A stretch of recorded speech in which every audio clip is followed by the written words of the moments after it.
Hi, welcome to Reset with Renee. I wanted to jump on today and talk about an article I'm seeing all over social media.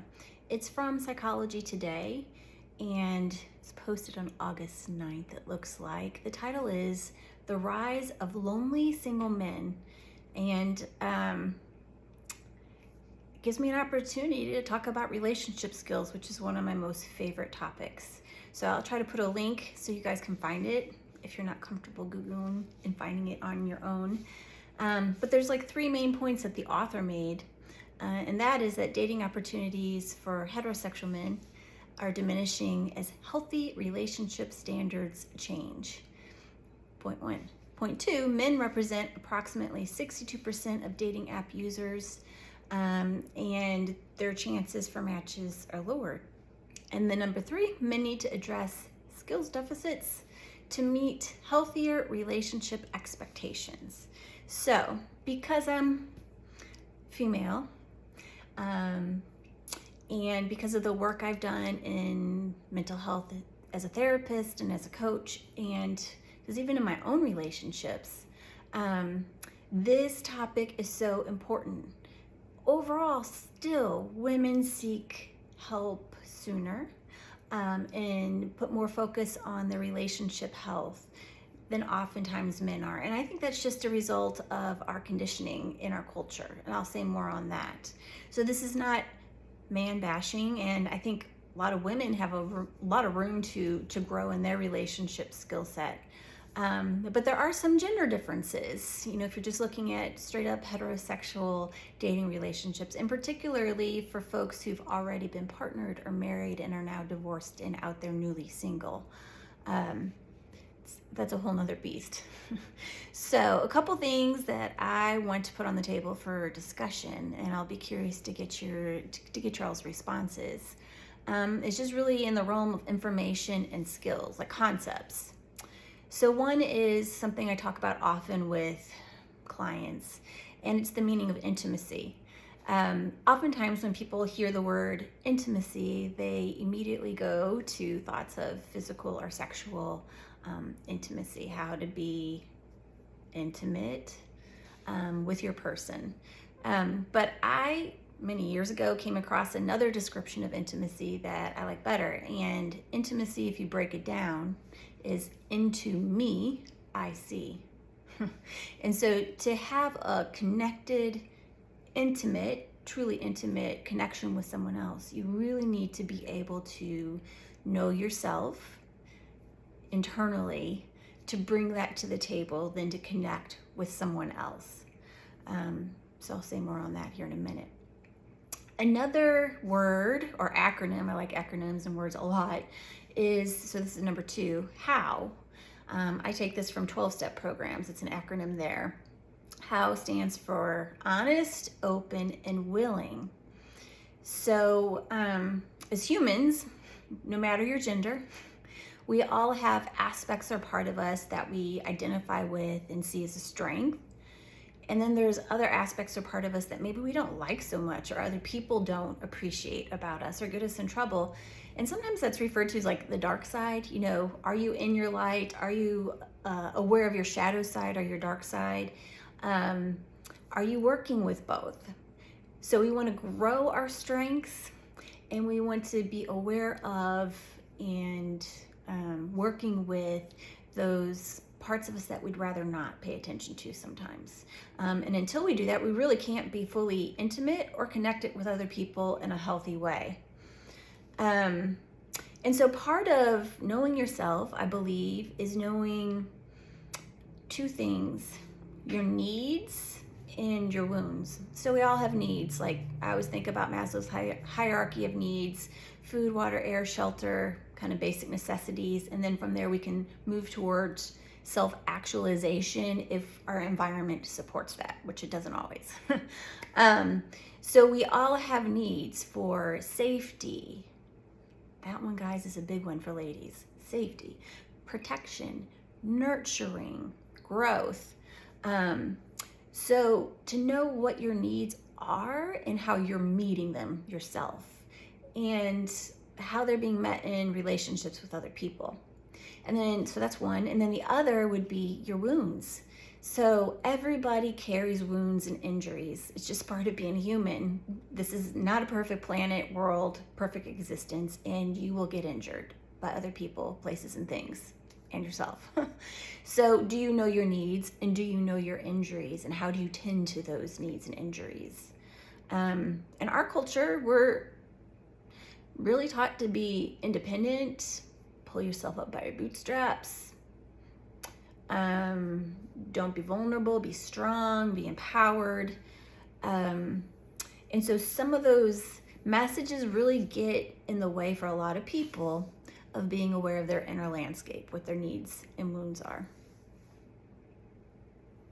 Okay, and then along with honest, open, and willing, about yourself, it's also a good acronym to use for your connection and rapport with other people in your world. So can you be present to and acknowledge what their needs are, their preferences, and their wounds? You know, it's their job. It's like everyone's job to take care of their own needs and wounds, but our significant others and important people in our life can really help us developmentally in terms of healing and relationships. So how do you show up? And the people you choose to be in relationship with, how do they show up with you? Honest, open, willing. And what I've seen, a lot of men struggle with, women too, actually, but men would be wanting to avoid conflict, wanting to defend their position, to deny, to distract away from whatever issue is on the table, stonewall, just completely shut it down. Feel like I'm forgetting a big one. So just not being available, not being present, really just trying to get away and avoid further engagement. And when I've seen men do that in their relationships with women try, typically, not all women, but typically women who care about their relationships and have a baseline level of skills will try to be assertive, will try to be appropriate, will use their skills to do so until they get tapped out. And so after they get tapped out, first they get angry. And that is certainly a whole nother podcast or session. And then after they're done being angry, there's no energy and there's silence and they're checked out. So when couples would come to see me for couples therapy, I'd say to the man, as long as she's vocalizing, emoting, showing up, you still have a chance here. The guys that were sent to therapy by their wife or partner and they would no longer come, and there was no engagement, I'm like, oof, yeah, not looking so great. Think this battle has already been lost.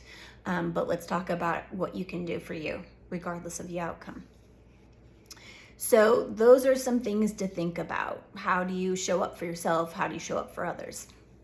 So one was intimacy, into me I see. Two was how, honest, open, and willing. The next area I'd like to bring up for discussion is differentiation and attachment. So differentiation refers to your ability to hold on to yourself, to know who you are, to be in integrity, to know your physical, emotional, intellectual, cognitive boundaries, and to not feel pulled by other people, okay? And so Mary Bowen has a thick book on this, but put differentiation on a level of 0 to 100. And his theory was basically that folks tend to pick out other people that are at a similar differentiation level. Again, that's a whole nother segue. So how do you hold on to yourself? How do you know yourself? And then attachment, okay? So we're meant to be autonomous and we're meant to be connected. We are biologically wired to be in community and in relationship with other people. So how do you, in your relationships, make bids for connection? How do you initiate connection, and how do you respond, like notice and respond to bids for connection in your relationships? Bids for connection comes straight out of John Gottman's work. Again, whole other topic. But people, because of the relationship history, can have a secure attachment, which is kind of like the gold standard. You feel good about yourself, about other people, and the world. Basically, you're pretty trusting, you have discernment, it's all good. Or you can have a more anxious attachment style, or a more avoidant.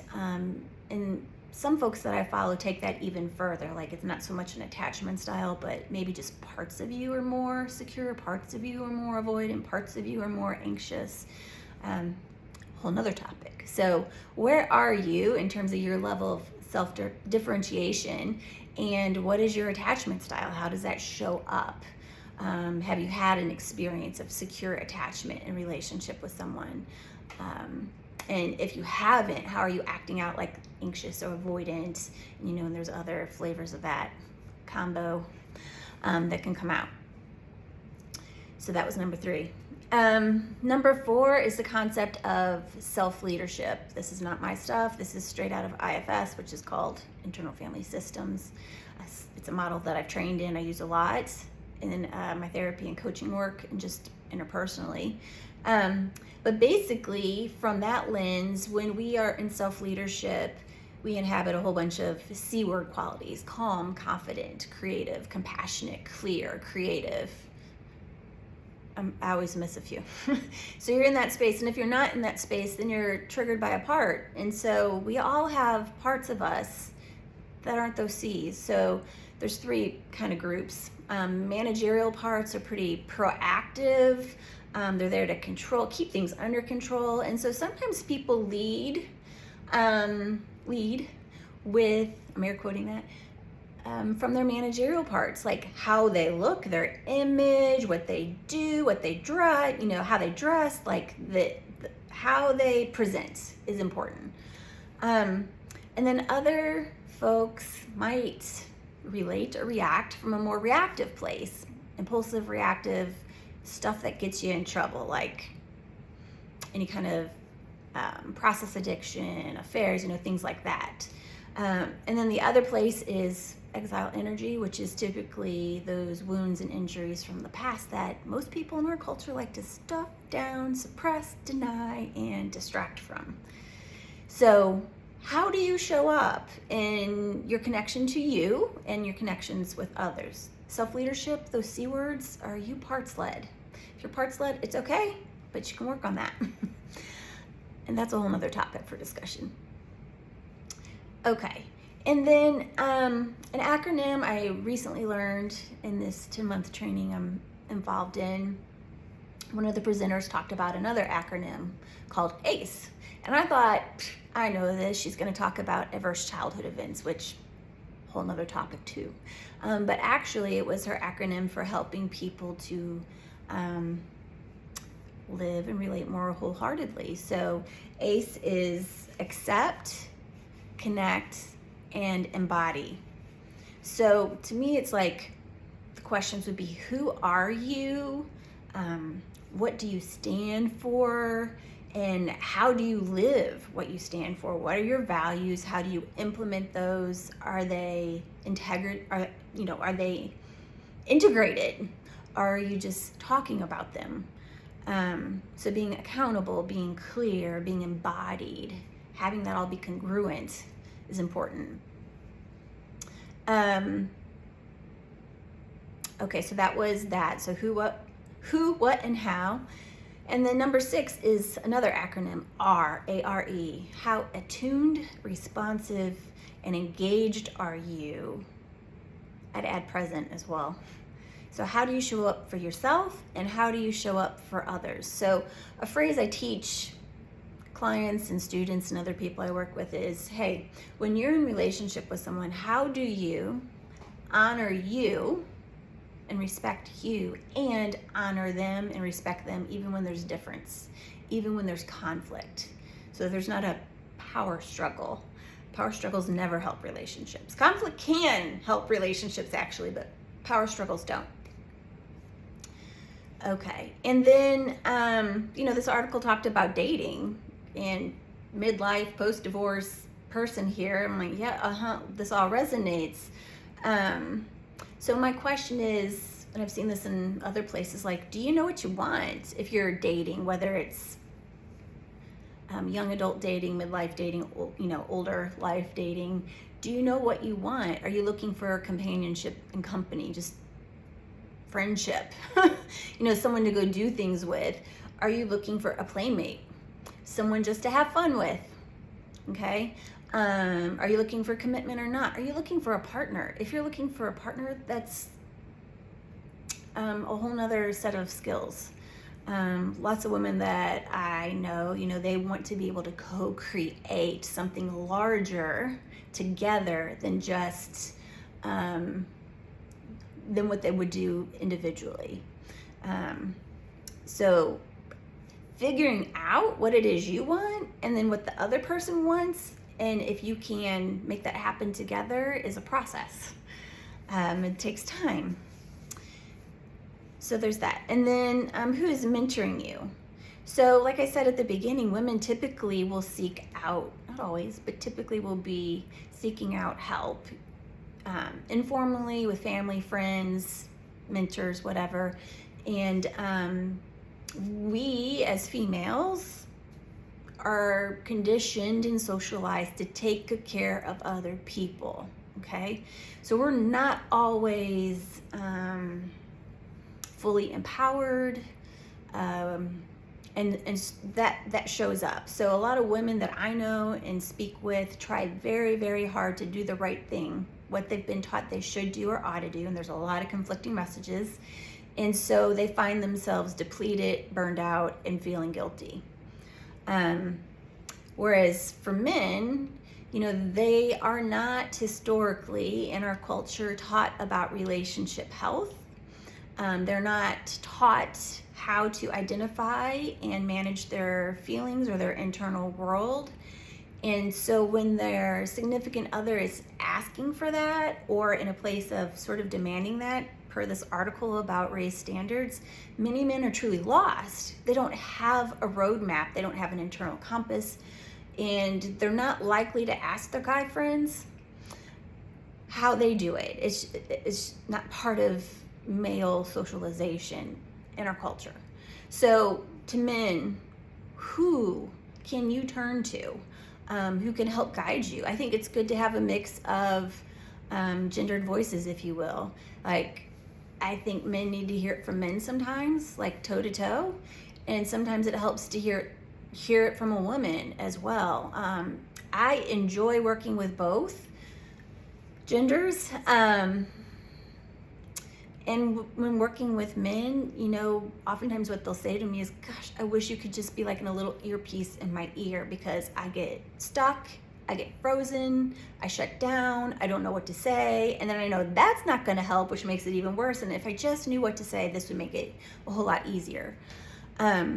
So having someone who can help educate you and guide you, encourage you and mentor you is really helpful for everybody, but I think especially for men.